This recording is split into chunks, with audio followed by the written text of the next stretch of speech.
Menteri Dalam Negeri Tito Karnavian merespon tudingan retret kepala daerah yang menghabiskan 13 miliar rupiah. Tito menegaskan kegiatan retret kepala daerah menjadi upaya pemerintah dalam mengamankan APBD. Tapi clue yang paling utama, menginvestasikan 13 miliar untuk mengamankan 1.300 triliun.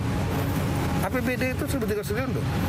Kalau nggak efisien, kasihan rakyat. Apalah uang 13 miliar besar, tapi demi mengefisiensikan dan mengamankan 13.369 triliun APBD. Itu tugas Kemendagri. Yang kedua, kegiatan itu... Ya, Presiden Prabowo Subianto bertemu dengan 8 pengusaha besar di Istana Kepresidenan Jakarta. Dan pertemuan ini untuk membahas program pemerintah, salah satunya adalah Danantara.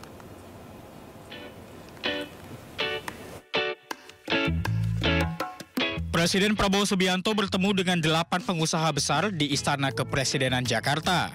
8 pengusaha itu adalah Antoni Salim, Sugianto Kusuma atau Aguan, Prajogo Pangestu, Boy Thohir, Franky Wijaya, Dato Sri Tahir, James Riyadi, dan Tommy Winata.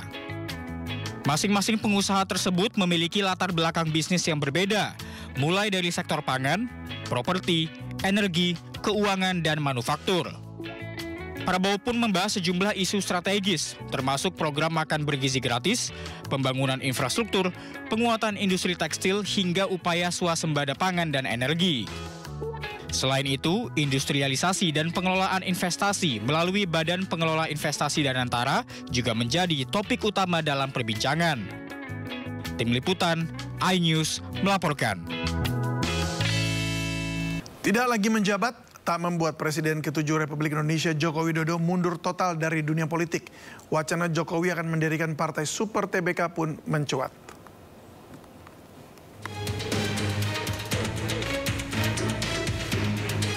Setelah sebelumnya Presiden ke-7 RI Joko Widodo diisukan akan bergabung dengan Partai Golkar, namun hingga kini belum terwujud.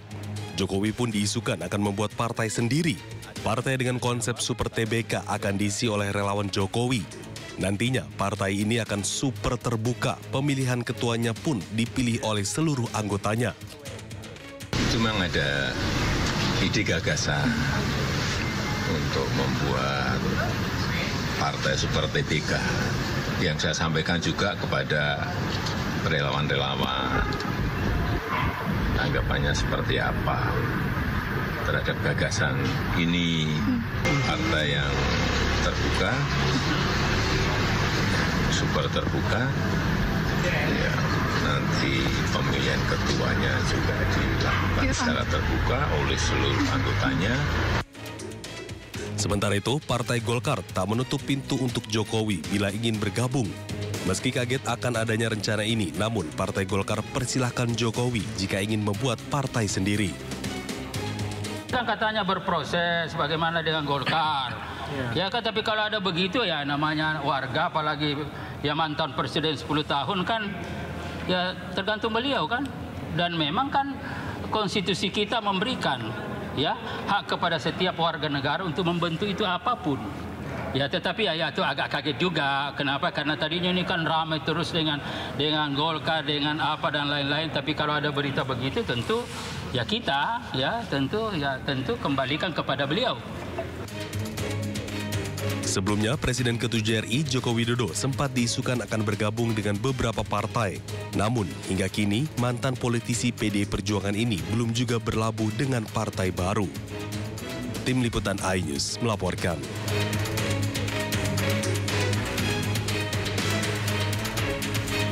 Gelombang PHK masih terus terjadi. Ribuan karyawan pabrik yang memproduksi sepatu Nike memecat ribuan karyawannya akibat menurunnya pesanan sepatu.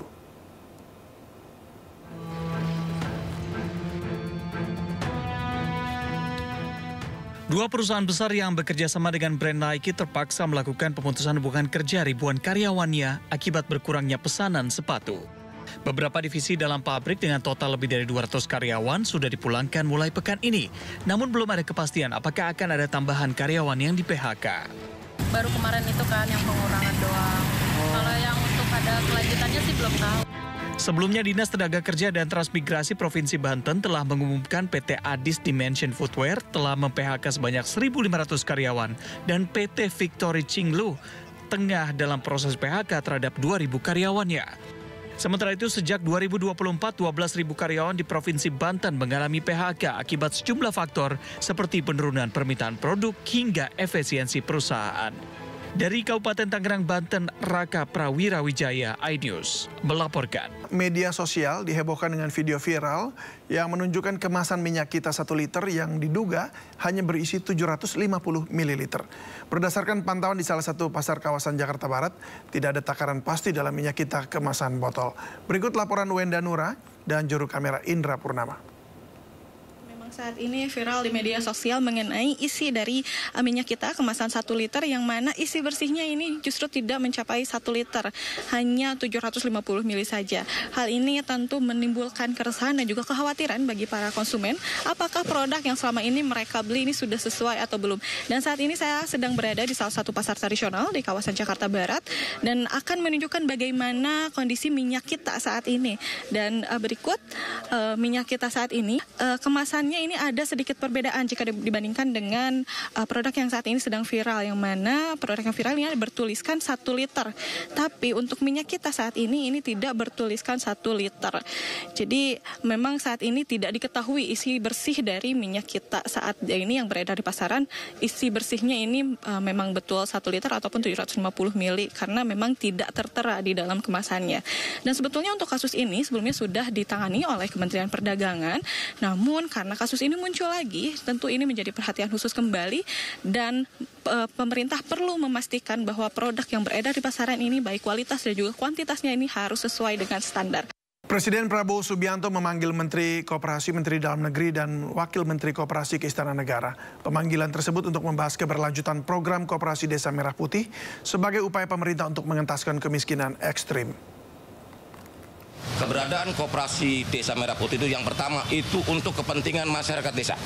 Karena di Koperasi Desa Merah Putih itu untuk memutus mata rantai kemiskinan di desa dan juga bagaimana masyarakat desa bisa meningkat penghasilannya.